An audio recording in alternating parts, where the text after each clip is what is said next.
Hi everyone, I'm Susie, and on this channel I talk about personal finance and living in France. Today I wanted to give you my perspective on living in Dijon, the city that I've called home now for over 16 years. I actually ended up here by chance, but I feel really lucky to have wound up in such a pleasant place. So if you're thinking about moving to France and you're considering Dijon, this video is for you. A little background about the city. Dijon has a population of about 150,000 and is located about an hour and 40 minutes from Paris by TGV or fast train. It's the historic capital of the region and former Duchy of Burgundy, and is today the capital of the larger administrative region called Burgundy-Franche-Comté. 36,000 university-level students are enrolled in the 15 post-bac institutions here. And the mustard, yes, the mustard, is really from here. First off, let's start with what makes Dijon special. It's not too big and it's not too small. You can literally walk or bike almost anywhere, but there's also great public transportation when you need it and public bikes called Vélodie as well, with stations conveniently located all over the city. Now let's talk about something that France is pretty famous for, food. And in Dijon, we're pretty spoiled here. Beyond the obvious mustard connection, we have amazing local markets featuring lots of locally grown produce and locally produced food. We have amazing specialty food shops like great cheese shops and amazing bakeries. And if you haven't seen my video about the best chocolate croissants in Dijon, I'll put a link to it below as well.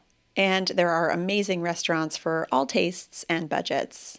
Also wine. As I mentioned before, Dijon is the capital of Burgundy, and of course, Burgundy is world-renowned for its wine. The famous vineyards start on the outskirts of the city, and there are many annual wine-related events in Dijon and in the surrounding, easily accessible areas around the city. For families, the city is also really great. The schools are very good, and the city organizes lots of fun activities for kids, and there's lots of fun activities to do in the surrounding area as well. Plus, we have beautiful parks everywhere. Urban city parks like this one, and also bigger, more expansive parks that are technically within the city limits as well. And it definitely feels really safe for me and my kids. My older son, who is 14, gets around on his own using public transportation, and my younger son, who is 10, does a few errands for us on his own and can go to and from school and to his music classes on his own as well. The only thing I really ever worry about is drivers who can sometimes seem distracted or a little bit aggressive. There are lots of family-friendly sporting events that are always happening around the city as well. Just to give you a few examples, last week I was on the tram and we were going through Place de la République, and there was this big setup for some type of handball-related event. It looked like it was a lot of fun. Kids were having a great time. And a few weeks ago, my son and I were walking through Parc d'Arcy, the Jardin d'Arcy, and there was this giant climbing wall that was set up so kids could just sort of pop in and try to climb up to the top of this climbing wall spontaneously. I think it was a promotional event for a local movie or film festival. And every year there's an event called the Vélo Tour, and it's a bike tour around the city, and it actually takes you through some of the sort of either historic sites or the well-known sites of Dijon. You actually get a chance to go in through some of the buildings, in fact. And my family and I have done it a handful of times, and it's always a great time. And we did it this year, and I actually documented it for my YouTube channel, so you can check out my video. I'll link to that in the description below as well. And in addition to these sort of one-off and annual events, the city also organizes a huge variety of different arts classes and sports classes as well, not just for kids, but for adults as well. And so my family and I, we really enjoy participating in these as well. My kids have had a chance to practice all sorts of different sports over the years, thanks to the city and the fact that they offer all of these different options. And so they offer regular classes during, the normal school semester. And then they also offer different classes during the school vacations, which is really fun as well, because it gives us a chance to try out lots of different things, even for a short period of time. And we sign up for those activities through the same platform that we use for my son, who is in primary school, for his lunches and for his before and after school care, all of which is organized by the city as well. And all of these services and activities that we participate in are paid for on a sliding scale, which means that the city takes into account our revenue and determines how much we pay based on our revenue. And zooming out from Dijon, if biking with kids is your cup of tea, there's also all sorts of rail trails and towpaths that have been converted in the surrounding area for longer bike rides that you can do with kids that are really pleasant and really fun. And healthcare is another big plus here as well, although it's not perfect. But if you need to see the general practitioner, you can usually get an appointment within 24 or 48 hours. It can be a bit trickier, and you might have a longer wait for a specialist. For example, in the past few months, we've had to wait for appointments for the dentist, an ORL, a dermatologist. But there are some workarounds. For example, you can see a midwife for routine women's health checkups instead of waiting to see a gynecologist, and the quality of care is top notch. For a relatively small city, the cultural scene here might surprise you as well. We have a state-of-the-art opera house in addition to the traditional theater that we have downtown as well. Most of the museums here are free and have surprisingly impressive collections. And there really are a lot of free public concerts going on as well that are organized by the city. And I think that they really try to appeal to all musical tastes, from jazz and classical music to techno and hip hop. Most of those free public concerts do take place in the warmer months, but nonetheless, it's quite an impressive offering as well. And in addition to art and music, the city offers a wide range of very affordable or free cultural activities throughout the year. One example that comes to mind is the European Heritage Days that occurs every September. I made another video about this year's edition as well if you want to check that out, and I'll link to it in the description below too. Location-wise, Dijon is incredibly strategic. As I mentioned earlier, we're an hour and 40 minutes away from Paris by TGV or fast train. Lyon was about the same distance, and we went there for a weekend in June. Just last weekend, I took a direct train to Marseille and spent a few days there with some friends. It was super easy and practical and took about 3.5 hours on a direct train from Dijon. There are also direct trains to many other exciting destinations like Zurich, Luxembourg, Lille, and Strasbourg. Here's a sample of trains departing from Dijon this morning. And today is a holiday, and there's work being done on the Dijon-Paris line. That's why there aren't more trains to Paris today. If you're a skier, the Alps are also relatively nearby. The ski station that we go to every year is just about 3 hours from here by car. There's also a sort of sense of optimism that is not just intangible. It's something that I feel like I can visibly see when I'm walking around downtown Dijon. Downtown Dijon has really undergone a profound transformation in the last 15 years or so. For example, before there used to be cars and traffic and buses and parking in the downtown historic city center, which has mainly been pedestrianized now with the advent of the tram system. The trams have been running now for over 10 years, but they have made a big difference in terms of how easy it is to get around in Dijon without a car, and also how there's less traffic in the city center as well, which is mainly pedestrianized, the city, the core city center.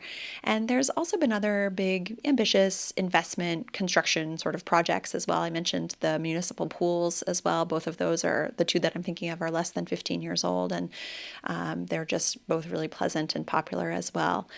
And all of these efforts have made Dijon just a more pleasant and more dynamic and more attractive place to live and work, I think.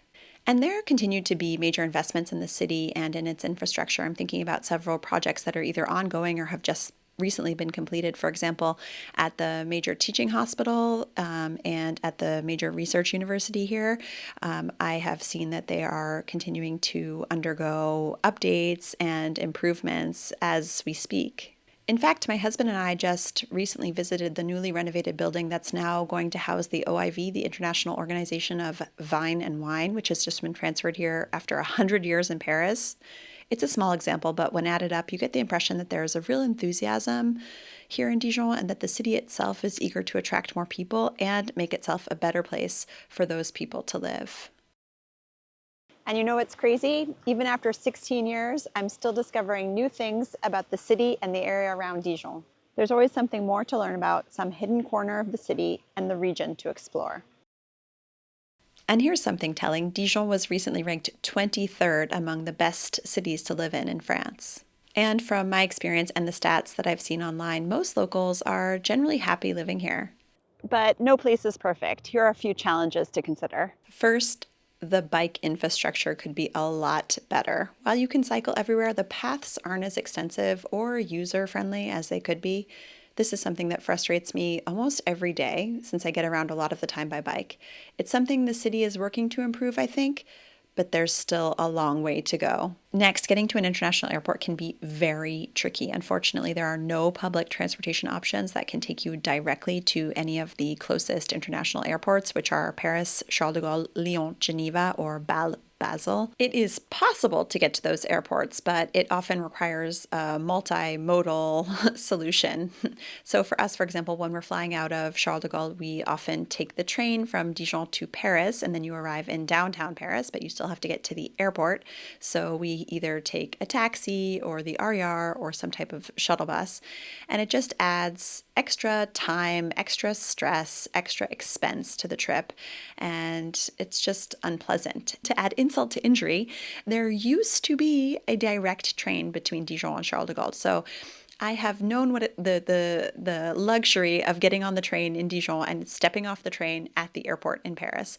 And unfortunately, for some reason, it was canceled. And despite the fact that people in Dijon have literally petitioned the SNCF to bring back this train service, as of today, it still isn't available, which is really frustrating, especially because I think Dijon does want to be sort of known as an international destination for wine tourism and maybe for business in a sense. And I think that it really needs to make a connection to an international airport easier if it really wants to live up to its ambition in that respect. Next, if you're looking for a large English-speaking community or an English-speaking school for your children, you're not really going to find either of those here. There are a few middle schools and high schools that have sort of reinforced English, where the kids get a few extra hours in English instruction and of English classes, but that's pretty much it.